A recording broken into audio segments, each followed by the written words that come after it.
This 3-foot entrance was once the front door of a Bacchanal family's residence. Now just another victim of Tomas. I just heard a crash, like some glass breaking, and when I checked, my bed was floating. All I had to do was try and get out through the bedroom window.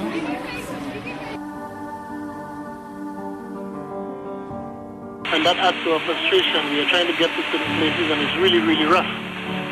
So we at Red Cross want people to know that we are thinking about them and we are doing all in our power to get to them.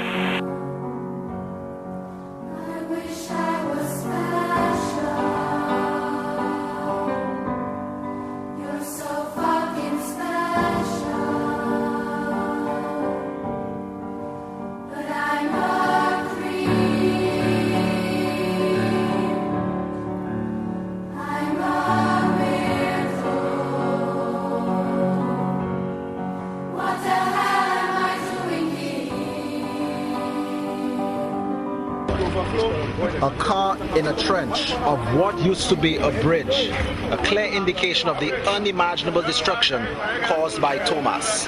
I survived the water because my vehicle is four-wheel, all-wheel drive. So I survived the water coming down from Almond Bay all the way until I got to the bridge. The water was not too high, but then it was raging, and there was no way you could have seen that there was something happening. Although I understood from early at 5, people were already complaining that there was this feeling of the bridge rocking, going up and down. I owe it to God, you know. I'm a God-fearing person. I owe it to God that I'm alive, you know, because all my life I've been helping people, and I know the good Lord always promised that He will help me, and this is what He did. He really did take care of me. Hurricane Tomas mercilessly battered and ravaged the southern end of the island, resulting in untold damage and destruction. The second largest town on the island suffered tremendous infrastructural damage as a result of the tropical system. Roads, utility poles, water and telephone service were negatively affected by the storm. Although there were no reports of death, residential and commercial properties saw their roofs blown off and recorded forms of physical damage. Farmer Myron Joseph says he suffered a huge loss. He says about 3,000 birds perished as a result of Tomas. 2 Vieux-Fort residents say they experienced tremendous loss. Yeah, my family had to evacuate our home. Yes, part of our roof fly off. Our yard was flooded, so we had to evacuate to the In the morning, I see a road is dark. I don't see outside very clearly. My own house is flooded. My TV, everything, water leaks, and I'm right in my knees. And I took my children, and the police couldn't take me in the house. Some Vieux-Fortians expressed disappointment with the National Emergency Management Organization. I mean, NEMO has the supreme authority to inform St. Lucians regarding, natural disasters and so on. I find they fell short. I mean, St. Lucians were prepared more or less for tropical storm. And all of a sudden, I mean, here we were being hit by a hurricane, I think a Category 2 hurricane. So I am saying, they're supposed to be blamed, and as a result of that, lots of St. Lucians are suffering the consequences. But from my experience, we were only given a warning, all right, for storm warning. But from my experience, between Barbados and St. Lucia, it developed into a hurricane, all right, and that hurricane was not only a Category 1. I figure from my experience it was a Category 2 or 3, but then we had no further information coming from NEMO. So I figure that NEMO has to be on the ball, all right, in such instances. The community of Fonsejac is devastated by Hurricane Tomas, which brought gale force winds and persistent rains, demolishing anything in its path.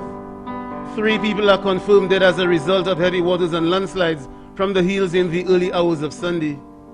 Noelia Joseph, who lost a mother aged 50 and 2 brothers aged 11 and 29 respectively, says it was a painful experience.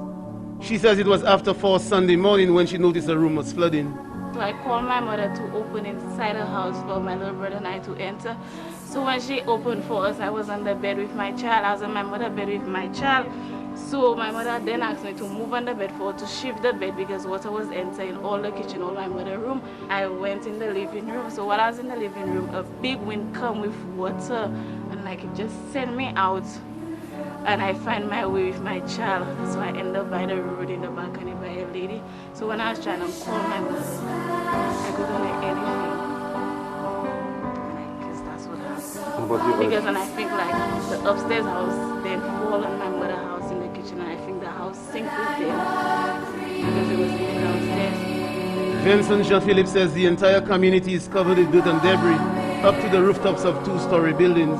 There is a breakaway from the hill which caused the rivers to be flooded with mud and debris, which entered into the community from the back, and all these houses are right now without any standing. The foundations have been washed away and persons were trapped in there, so we had to get some platforms to walk across to take these persons out of there into the shelters into the community. We understood that about 3 people passed away? Well, yeah, that's confirmed. 3 persons have been found.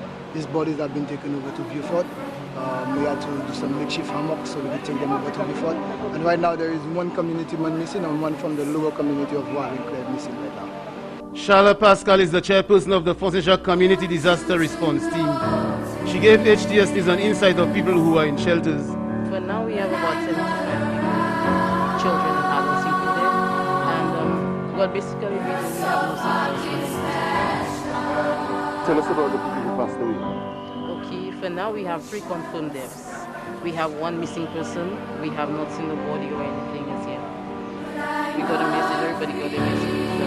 The storm was coming, but we didn't think it would be so bad. Nobody expected so much damage would have been done. The damage is almost unimaginable. At the time our cameras were present, many roads through the west coast were impassable. The Fonseca Disaster Response Team are calling on the relevant authorities for urgent assistance.